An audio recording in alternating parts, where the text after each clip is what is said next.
We all have a bit of mobility. We all have a bit of journey. We all have a bit of loss at home in the past.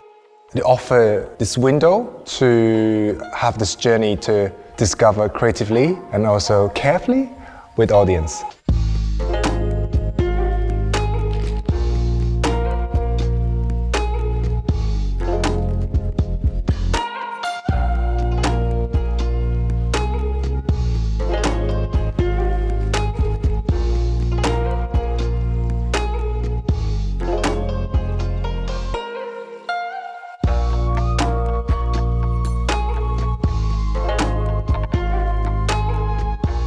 My practice quite interdisciplinary, but predominantly performance-based projects. I'm interested in a lot in terms of identity politics, in terms of mobility, human mobility, migrations, in terms of idea mobility. And I like to work with particular side. I'm really interested about plays. I want to know what's the story behind it, what's the context, and what is our way in as artistic interpretation or interventions.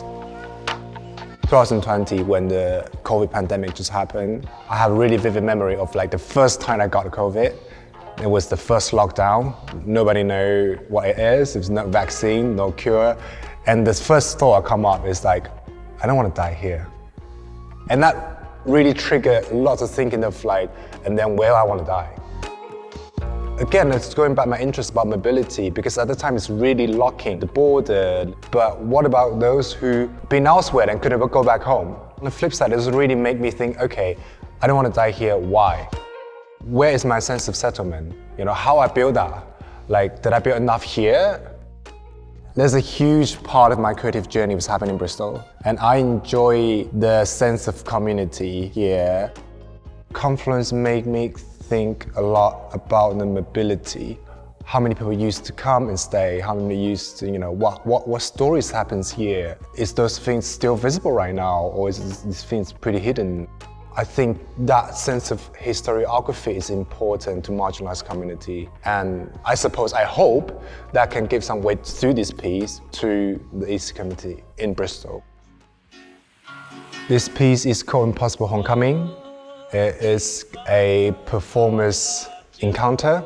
I bring the audience on this sort of imaginary journey with me to travel through my migrant journey and therefore overlapping my family's migrant journey.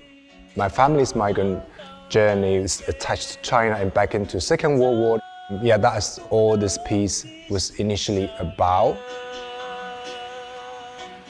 My throat is a river and my mouth is a map. Every time I speak, I have a story to tell. This whole experience couldn't complete without audience participation or certain actions. There's a lot of like gesture. We don't want to communicate verbally, then how we can communicate with audience without that. In 1911, in the face of the revolution, I have this more kind of activist sort of mindset where I want to circulate, I want to get more connection, I want to find our roots. By sharing my experience, I hope that can engage or resonate with audience who come along and enjoy this journey with me to think about it.我的心里很